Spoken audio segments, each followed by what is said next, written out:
رب اشرح لي صدري ويسر لي أمري واحلل عقدة من لساني يفقهوا قولي.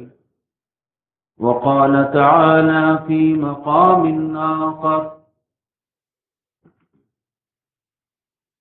وإذ اعتزلتموهم وما يعبدون إلا الله فأووا إلى الكهف ينشر لكم ربكم من رحمته ويهيئ لكم من أمركم مرفقا.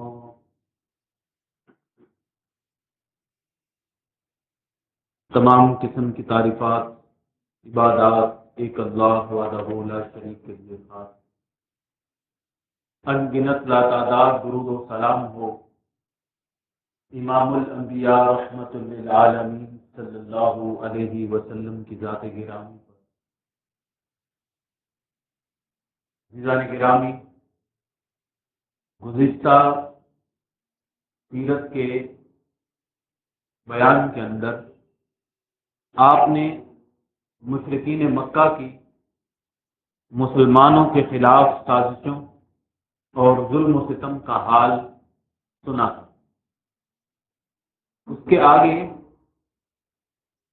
سن 5 نبوت کو، یعنی نبی کریم صلی اللہ علیہ وسلم کے نبوت کے اعلان کے 5 سال کے بعد کے واقعات بیان کیے جائیں گے. اس سے پہلے مختصراً سا ایک خاکہ کہ جب ظلم حد سے بڑھ گئے اور رسول اللہ صلی اللہ علیہ وسلم کی ذات، آپ کی شخصیت، صحابہ اکرام پر ظلم کی انتہا ہوئی، تو اللہ رب العزت نے بھی اپنے ان پاکیزہ بندوں کو دنیا اور آخرت کے اندر بڑا رتبہ عطا فرمایا اور ان کا دفاع بھی کیا.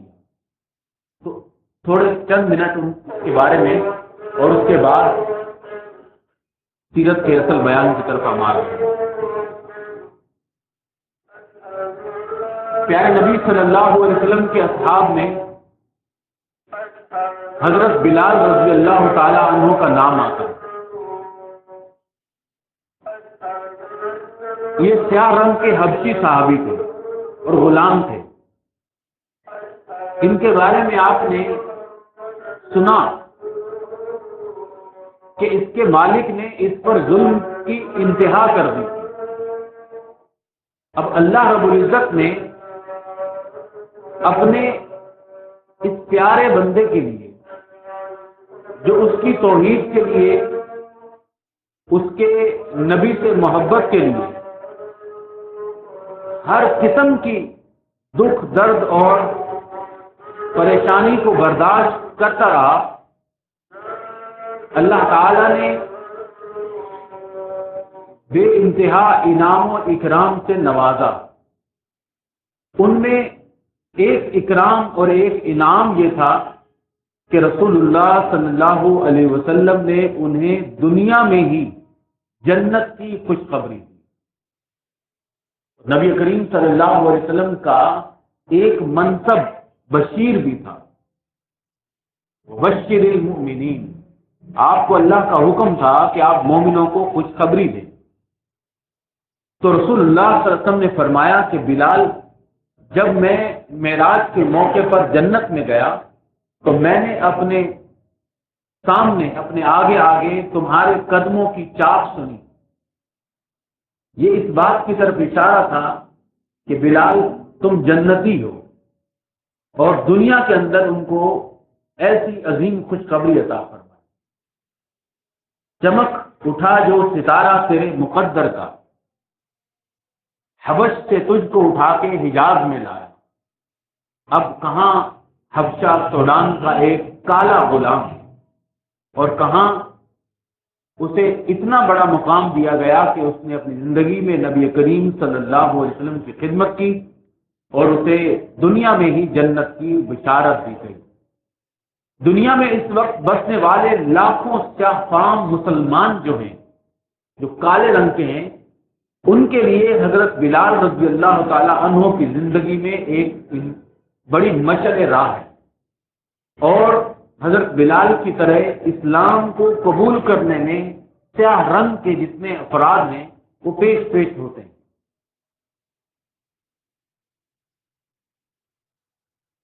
حضرت عمر فاروق رضی اللہ تعالی عنہ جب خلیفہ تھے اور آدھی سے زیادہ دنیا کے حکمران تھے، وہ جب پیارے نبی صلی اللہ علیہ وسلم کے اس جانثار صحابی بلال کو دیکھتے تو کھڑے ہو جاتے اور کہتے تھے جا سیدنا، ہمارا سردار آ گیا۔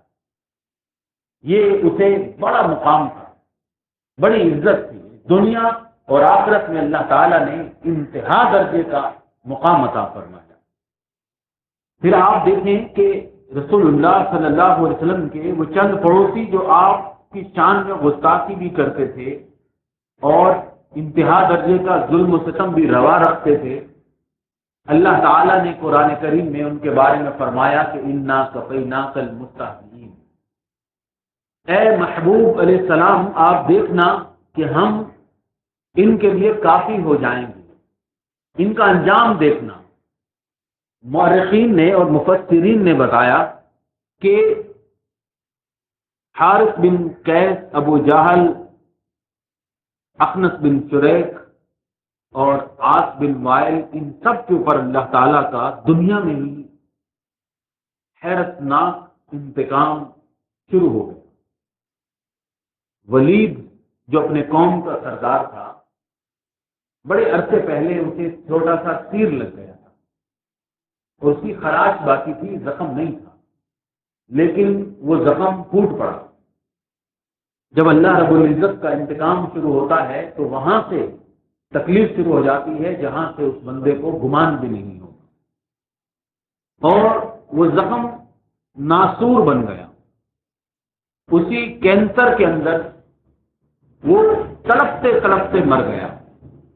اسود بن عبد یغوث کے سر پہ پھوڑا نکلا، پھر اسے بیماری لگ گئی جس کو استسقاء کہتے ہیں، پیٹ پھول گیا اس کا۔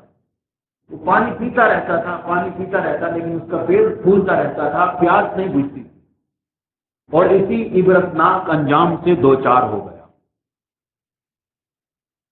عاص بن وائل کو پاؤں میں چھوٹا سا کانٹا چبھا، لیکن وہ کانٹا اتنا بڑا زخم بن گیا کہ اس پاؤں کی چوٹ سے اس کے سر تک تکلیف ہوتی، اور وہ بڑے عرصے تک روتے روتے چیختے اس بیماری کے اندر دنیا سے چلا۔ یہ واقعات کافی عرصے کو محیط ہیں۔ ابو لہب جو آپ کا چچا بھی تھا اور دشمن بھی تھا، اور آپ کے پیارے نبی صلی اللہ علیہ وسلم کے ساتھ خاص دشمنی نبھاتا، اس ابو لہب کی عبرتناک موت واقع ہوئی کہ اسے ایک پھوڑا ہوگا جس سے اتنی بدبو ہوتی تھی کہ اس کے پورے جسم سے ایسی بدبو نکلتی کہ کوئی اس کا اپنا بیٹا بھی قریب نہیں آتا۔ وہ اس بدبو کے اندر اور اس پھوڑوں کے اور پیٹ کے اندر مر گیا، تڑپتا تڑپتا مرا، کافی عرصے تک کوئی اس کے قریب نہیں آتا۔ پھر اس کی بدبو کی وجہ سے اس کو کوئی دفنانے پر تیار نہیں تھا۔ اب جب لاش سے بدبو زیادہ پھیلی تو لوگوں نے اس کے خاندان کو شرم دلائی کہ بھائی اس کا کچھ کرو۔ تو اس کے بعض لوگوں نے کہا کہ پاؤں سے رسی باندھ کے اس کو کھینچ کے کسی گڑھے میں پھینک دیا اور اوپر سے پتھر وتھر ڈال دیے اور اس سے جان چھڑائی۔ اس کے 2 بیٹے تھے جنہوں نے نبی کریم صلی اللہ علیہ وسلم کی گستاخی میں کوئی کمی نہیں کی، آپ کو ہر طرح کی تکلیف دے دیا کرتے تھے۔ جب نبی صلی اللہ علیہ وسلم نے دعا کی تھی کہ اللہ اپنے مخلوق میں سے کوئی مخلوق ان کے لیے نازل فرما، اور اللہ تو ہی ان سے حساب لینے والا ہے، تو سورہ لہب کی تفسیر میں امام ابن کثیر رحمہ اللہ نے بیان فرمایا کہ ایک مرتبہ شام کے سفر پر عتیبہ گیا، ابو لہب کا بیٹا، تو اسے ڈر ہی رہتا تھا ہمیشہ کہ نبی کریم صلی اللہ علیہ وسلم نے جو بد دعا دی ہے وہ پوری ہو سکتی، تو شام کے قریب بھی ایک قافلے میں رات کے وقت سوتا نہیں تھا، وہ چیختا تھا کہ کوئی مجھے مارنا دے۔ اس نے ایک شیر کو دیکھا اور کہنے لگا کہ یہ شیر لگتا ہے مجھے چیر پھاڑ دے۔ اس کے ساتھیوں نے، سفر والوں نے کہا کہ تو خام خواہ ڈرتا ہے، ہم تیرے چاروں طرف سوئیں گے رات کو تو تمہیں کوئی کچھ نہیں کرے۔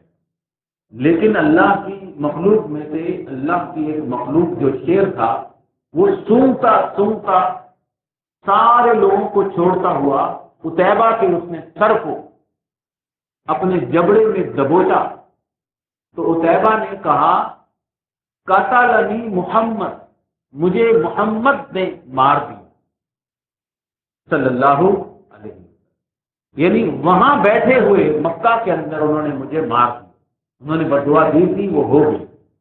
انہیں دل سے یقین بھی ہوتا تھا کہ بیت اللہ کے اندر کوئی کسی کے بارے میں دعا کرے یا بددعا کرے تو قبول ہوتی ہے، لیکن بدقسمتی کہ وہ ایمان نہیں لے کر آتے۔ اس طرح اللہ تعالیٰ نے اپنے بندوں کو حفاظت بھی فرمائی اور اپنے بندوں کے ساتھ ظلم اور زیادتی کرنے والوں کا عبرتناک انجام دی۔ عبداللہ بن مسعود رضی اللہ تعالی عنہ بیان فرماتے ہیں کہ وہ اس وقت بیت اللہ کے اندر موجود تھے جب مشرکین مکہ نے اور ان کے جو بڑے بڑے سردار تھے، انہوں نے اخنس بن شریک نے اور ایک خاص طور پر وہ بد کردار جس کا نام گزشتہ جمعہ بیان کیا تھا، جس نے اونٹ کی اوجری اور اونٹ کی گندگی لا کر نبی صلی اللہ علیہ وسلم پر ڈال دی تھی، اور ابو جہل، اس قسم کے جتنے بڑے بڑے سردار تھے اور پیارے نبی صلی اللہ علیہ وسلم کا ہنسی مذاق اڑاتے۔ آپ جب نماز کے اندر سجدے میں جاتے تو انہوں نے وہ بھیانک حرکت کی تھی۔ اس وقت نبی صلی اللہ علیہ وسلم نے اللہ کی طرف دیکھ کر کہا تھا کہ اللہم علیک بقریش، اے اللہ تو ان کو سنبھال۔ عبداللہ بن مسعود فرماتے ہیں کہ میں نے بدر کے میدان میں دیکھا، بڑے عرصے بعد بدر کا میدان ہوا۔ یہ بات انشاءاللہ جب بدر کی تاریخ میں پہنچیں گے تو تفصیل سے بیان ہوگی۔ مختصراً عبداللہ بن مسعود فرماتے ہیں، بخاری شریف کی روایت ہے، میں نے ان تمام قریش کے سرداروں کو جو ہنستے تھے، مذاق اڑاتے تھے اور تکلیف دیتے تھے، بدر کے میدان میں مرا ہوا دیکھا۔ سب کی گردنیں اڑائی گئی اور ان سب کو کھینچ کے ایک گڑھے کے اندر پھینک دیا۔ پیارے نبی صلی اللہ علیہ وسلم اس گڑھے کے قریب گئے اور آپ نے فرمایا انا وجدنا ما وعدنا ربنا حق، اے مشرکو، اللہ نے میرے ساتھ جو وعدہ کیا تھا وہ سچ ہو، اللہ نے میری مدد کر دی، اللہ نے اپنے دین کو غالب کر دی۔ تو حل وجدتم، تم بتاؤ تمہارے ساتھ جو وعدے ہوئے تھے وہ پورے ہوئے؟ آج تمہارا انجام کس قدر بیان ہے۔ اللہ تعالی ہمیں اپنے دین سے محبت کرنے والا بنا۔ ایک محدث کا قول ہے کہ یا تو تم اللہ کے دین کو سیکھنے والا بن جاؤ، اللہ کے دین کو پڑھنے والا اور سیکھنے والا بن جاؤ، یعنی علم حاصل کرنے والے بن جاؤ۔ اگر تم یہ نہیں کر سکتے، اللہ کے دین کو سکھانے والا بن جاؤ۔ اگر تم اللہ کے دین کو سکھا نہیں سکتے، اللہ کے دین کو سیکھ نہیں سکتے، وقت نہیں ہے تمہارے پاس، مجبوریاں ہیں، تو پھر اللہ کے دین سے محبت کرنے والے بن جاؤ۔ ان تین کیٹیگریوں کے اندر اپنے آپ کو رکھو۔ اس کے علاوہ اللہ کے دین سے دشمنی کرنے والے نہ بنو، اللہ کے دین سے محبت کرنے والوں سے دشمنی نہ کرو، اللہ تعالی ہمیں سمجھنے کی توفیق عطا۔ سن 5 ہجری نہیں، سن 5 نبوت کا ذکر ہے۔ پیارے نبی صلی اللہ علیہ وسلم کے ساتھ یہ واقعات پیش آ رہے ہیں۔ صحابہ کسی ایک جگہ پر نماز ادا نہیں کر سکتے مل کر اکٹھے ہو کر، اس لیے اللہ تعالیٰ نے ان کے لیے راستے نکالے۔ مکہ کے ساتھ ہی مشرکین مکہ قریش قبیلے کے ساتھ ایک قبیلہ تھا بنو مخزوم، جس قبیلے کا سردار ابو جہل، اس قبیلے کے اندر سے ایک نوجوان ارقم رضی اللہ تعالی عنہ اسلام قبول کر لیتے۔ 16 سال ان کی عمر ہے ارقم۔ ان کے بارے میں کسی کو بھی گمان نہیں تھا کہ یہ مسلمان۔ اس صحابی نے جو نوجوان تھے 15-16 سال کے تھے، انہوں نے نبی کریم صلی اللہ علیہ وسلم کو اپنا گھر پیش کیا کہ آپ اور صحابہ میرے گھر میں آیا کریں اور میرے گھر کو مرکز بنائیں، وہاں مل کر نماز پڑھ لیا کریں، دین سیکھ لیا کریں۔ اس گھر کو دار ارقم کہا جاتا ہے، دار ارقم۔ اور یہ رسول اللہ صلی اللہ علیہ وسلم کی مکی زندگی میں پہلا مدرسہ بھی ہے، مسلمانوں کا مرکز بھی ہے، اور ان کی سرگرمیوں کا باہم مشوروں کا ایک خفیہ مقام۔ مکہ کے اندر جو مدرسہ تھا اس کا نام ارقم، دار ارقم تھا، اور مدینہ کے اندر نبی کریم صلی اللہ علیہ وسلم نے جو پہلا اسلامی مرکز بنایا اس کا نام صفہ تھا۔ آج بھی آپ کہیں دیکھو گے اسکول سسٹم ہے جس کا نام دار ارقم رکھا ہے۔ جو مسلمان نبی کریم صلی اللہ علیہ وسلم کی سیرت سے محبت کرتے ہیں تو جہاں جہاں آپ جاتے تھے ان مقام سے بھی لوگ محبت کرتے تھے، تو اس نام کو بھی پسند کرتے تھے۔ یہ دنیا کا دستور ہے۔ عیسائی لوگ بھی جب اس میں اسکول بناتے ہیں، مشنری اسکول، تو وہ اپنے بزرگوں کے نام پر رکھتے ہیں۔ سینٹ لورنس اور جتنے بھی سینٹ نام کے اسکول ہیں، سینٹ کا مطلب ہوتا ہے بزرگ، یعنی ان کے یہ بزرگ تھے، ان کے بڑے تھے، پادری تھے، ان کے نام پر وہ اسکول سسٹم بناتے ہیں کہ ہم تعلیم دیں۔ تو مسلمانوں کو بھی اپنے پیاروں، اپنے بزرگوں، اپنے صحابہ اور محدثین کے نام پر اپنے مدرسے، اسکول سسٹم بنانے چاہیے کہ ہم بھی اپنے ان اصحاب سے محبت کریں۔ تو دار ارقم صحابہ کا پہلا مرکز بن گیا۔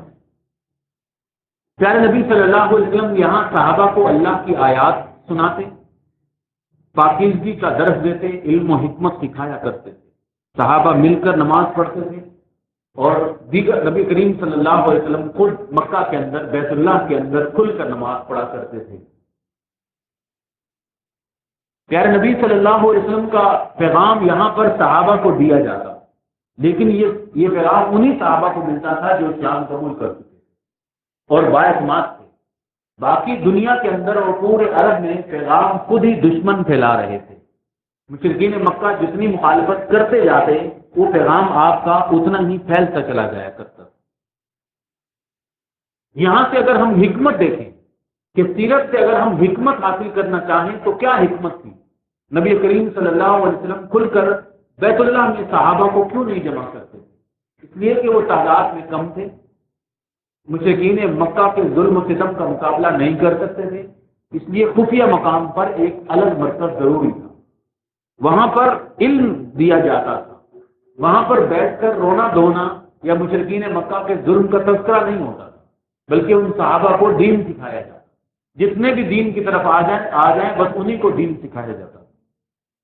علم ضروری ہوتا ہے اس لیے کہ چراغ میں تیل کی حیثیت علم کی ہوتی ہے، اور اگر چراغ میں تیل نہ ہو تو چراغ بجھ جاتا ہے۔ اور دین کی دعوت کے اندر تبلیغ میں اگر علم نہ ہو قرآن و حدیث کا تو پھر وہ صحیح طریقے سے گامزن نہیں ہو سکتی۔ پھر اس بنو مخزوم کے دار ارقم میں گھر بنانے کا مرکز بنانے کی وجہ یہ تھی کہ پورے مکہ کے لوگوں کو گمان ہی نہیں تھا کہ ایک تو سخت دشمن بنو مخزوم قبیلہ، ان کا سردار ابو جہل، ان لوگوں کے اندر بیچ میں کوئی مرکز ہو، ایسا نہیں ہو سکتا۔ ان کو پتہ بھی نہیں چلتا تھا کہ اس جگہ پر گھر بن سکتا ہے۔ اس سے پتہ چلتا ہے کہ عالم اسلام کے اندر یا عالم کفر کے اندر اگر ہم کسی سے مایوس ہو جائیں کہ یہاں تو دین کا کام نہیں ہو سکتا، اللہ تعالیٰ اپنی حکمت سے وہی دین کا پودا اگا ہے۔ جن کے بارے میں نا امیدی اور مایوسی ہو جائے کہ یہ کبھی بھی دین کو قبول نہیں کریں گے یا دین کا کام نہیں کریں گے، ہٹ درم لوگ ہیں، انہی کے اندر اللہ رب العزت اپنا ایسے دین والے پیدا کر دیتا ہے جہاں عقل دنگ رہ جاتی ہے کہ ان لوگوں کے اندر بھی چشمہ دین کا پھوٹے گا۔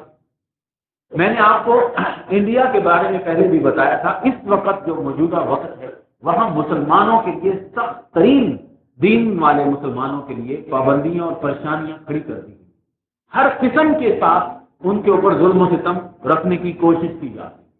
جب سے یہ مودی حکومت آئی ہے تو مسلمانوں کے جو پرانے شہروں کے نام بھی بدل دیے، الہ آباد کا نام بدل دو، فیض آباد کا نام بدل دو، حیدرآباد جو دکن ہے نام اپنے ہندو نام پہ رکھنے شروع کرو، ہر قسم کی ان کے ساتھ تنگی۔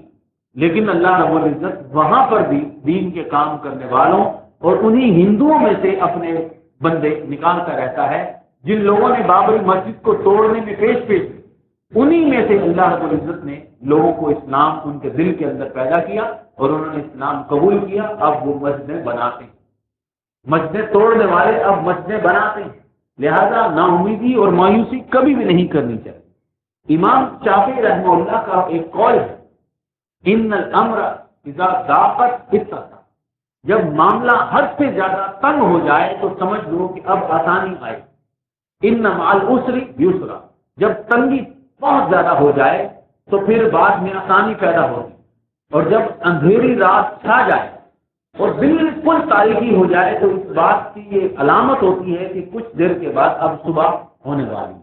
اس طرح اللہ رب العزت اپنے بندوں کے لیے راستے پیدا کرتا چلا جاتا ہے، کرتا ہے۔ خفیہ طور پر دین کی جو تبلیغ ہوتی ہے یہ آپ سمجھ ہی نہیں سکتے۔ آپ مسلمان ملک میں رہتے ہو اور آپ کو چاروں طرف سے آسانیاں ہی آسانی ہو، آپ نماز پڑھنا چاہیں، آپ مسجد میں دین کو سیکھنا چاہیں، آپ سننا چاہیں دین کا بیان، کوئی آپ کو نہیں پوچھتا اور کوئی آپ کو تکلیف نہیں دیتا، اور اللہ کرے کوئی تکلیف نہ بھی ہو انشاءاللہ، کیونکہ تکلیفوں کی اور مصیبتوں اور آزمائشوں کی سوال نہیں کرنا چاہیے، لیکن اگر کبھی مصیبتیں آ جائیں تو پھر صبر کرنا۔ مسلمانوں نے اور خاص طور پر یہ روس کے مسلمانوں نے ازبکستان، تاجکستان، سمرقند، بخارا، جہاں پر امام بخاری پیدا ہوئے تھے اور تمام محدثین تھے، بڑے عرصے اسلام کا سنہری دور دیکھنے کے بعد 100 سال تک روس کے حکمرانوں کا ظلم بھی برداشت کیا، اور وہ روس کے لوگ نہ عیسائی تھے، نہ یہودی تھے، نہ ہندو تھے، وہ بالکل منکر خدا تھے۔ حتیٰ کہ یہ جو سالن کے بعد خروشیف جو حکمران بنا روس کا، اس کے دور میں تو اتنا تکبر ان کو آ گیا تھا کہ وہ ایٹمی طاقت بھی بن گئے، سیٹلائٹ بھی بن گیا، تو ان کے حکمران اعلان کیا کرتے تھے کہ ہمارے سائنسدان چاند تک گئے ہیں اور پوری خلا کو گھوم کر آ گئے ہیں، کہیں پر بھی خدا نام کی کوئی چیز نہیں ہے۔ یہ جھوٹ بولتے ہیں مسلمان کہ اللہ آسمانوں پر، ہمارے سائنسدان پوری خلا کو چھان چکے، اللہ ہے ہی نہیں، یہ سب جھوٹ۔ اس طرح کے لوگ تھے، اور انہوں نے پھر مسلمان ملکوں پر قبضہ کیا، تو پھر اذان پر پابندی، نماز پر پابندی، داڑھی پر پابندی، لا الہ الا اللہ پڑھنے پر پابندی، قرآن پر پابندی، مسلمانوں کی مسجدوں کو شراب خانے بنا دی، اور ہدایہ فقہ حنفی کی جو بڑی عظیم کتاب ہے اس کو لکھنے والے جو محدث تھے، اس کے مسجد کے اندر بھی شراب خانہ بنایا۔ آپ سوچ سکتے ہیں کتنی سخت ترین حالات۔ وہاں کے مسلمان اب لکھتے ہیں کہ ہم برف باری کے اندر سخت سردیوں میں رات کے 2 بجے اٹھتے تھے، اپنے بچوں کو جگاتے تھے، اس کے بعد ان بچوں کو تہہ خانے میں لے جاتے تھے، تہہ خانے میں جانے کے بعد پرانے صندوق اور الماریاں کھولتے، کھولنے کے بعد قرآن نکالتے اور ان کو کہتے کہ اس قرآن کو چومو اور اس کو بس دیکھو، یہ قرآن ہے، اور لا الہ الا اللہ پڑھو، بس ایسا نہ ہو کہ ہم مر جائیں اور تمہیں پتہ بھی نہ ہو کہ تم مسلمان، بس اتنا سا اسلام سے ان کا تعلق۔ ایسی حالات کے اندر بھی اللہ رب العزت نے ہمیں آنکھوں سے دکھایا کہ اب وہاں پر لوگ نماز بھی پڑھ سکتے ہیں، اسلام بھی قبول کر سکتے ہیں، لا الہ الا اللہ محمد رسول اللہ بھی پڑھ سکتے ہیں۔ یہ جو ترکی آج وہاں مسلمانوں کے نام ہے اور بڑا شان ہے، لیکن پچھلے 100 سال انہوں نے وہاں پر ایسی سختیاں برداشت کی کہ عربی پر پابندی، عربی اذان نہیں کہہ سکتے، لباس مسلمانوں جیسا نہیں پہن سکتے. مسلمان عورتیں صرف اسکرٹ کے اندر رہیں گی اور سر کے اوپر دوپٹہ رکھنے کا مطلب پھانسی. ایسی حالات تھے. وہاں پر مسلمان گھروں کے اندر بس قرآن کو کھول کر اور روتے تھے کہ کاش ہمیں قرآن پڑھانے والا کوئی ہوتا، کاش ہمیں ترجمہ سکھانے والا کوئی ہوتا، کاش کوئی وقت آتا. اللہ تعالیٰ نے وہاں پر بھی اپنے دین کو ابھی دوبارہ زندہ کر دیا. جہاں میں اہل خورشید، جہاں میں اہل توحید صورت خورشید جیتے ہیں، یہاں ڈوبے ادھر نکلے، ادھر ڈوبے ادھر نکلے. اللہ رب العزت سب کچھ دنیا میں دکھاتا ہے، لیکن ہم مسلمانوں کا، جن کو اللہ رب العزت نے ساری آزادیاں دی ہیں، قرآن اٹھانے کی بھی، قرآن کو پڑھنے کی بھی، سیکھنے کی بھی، ہم مسلمانوں کی کیا حالت. ہم ذرا سی دین کے اوپر تکلیف آئے ہم چھوڑ چھاڑ کے بھاگ جائیں. ہم ذرا سی کسی مسجد کے کسی مسلمان سے ناراضگی ہو جائے تو پھر مسجد جانا چھوڑ دیں کہ جی بس چھوڑو. ذرا سی اگر ہمیں کوئی اونچی آواز کے اندر بات کر جائے، وہ کہاں نبی کریم صلی اللہ علیہ وسلم کے جنہیں پتھر مارتے تھے لوگ، اور آپ نے کہا کہ چھوڑو ان لوگوں، کہیں اور چلتے ہیں، کیا فائدہ ان لوگوں کو دین سکھانے کا. نہیں، اس لیے کہ وہ پتھر ان کو برداشت، وہ قربانیاں برداشت، وہ خون بہانا برداشت تھا. ان کے سامنے مقصد بہت بڑا تھا. وہ مقصد اللہ کو راضی کرنا اور جنت کو حاصل کرنا تھا. اس لیے وہ تھوڑی سی دنیا کی زندگی کے اندر تکلیف کو برداشت کر لیتے. لہذا صبر کرنا، برداشت کرنا ہی مسلمان کا شیوا بنتا. اپنے دین پر عمل کرنا، اور دین پر عمل کرنے میں جو بھی تکالیف سامنے آئیں، چاہے وہ مسلمانوں کی گالیاں ہوں، مسلمانوں کی باتیں ہوں، اپنے ہی دوستوں کے طنز ہوں، یا کچھ بھی ہو، برداشت کر لینا چاہیے.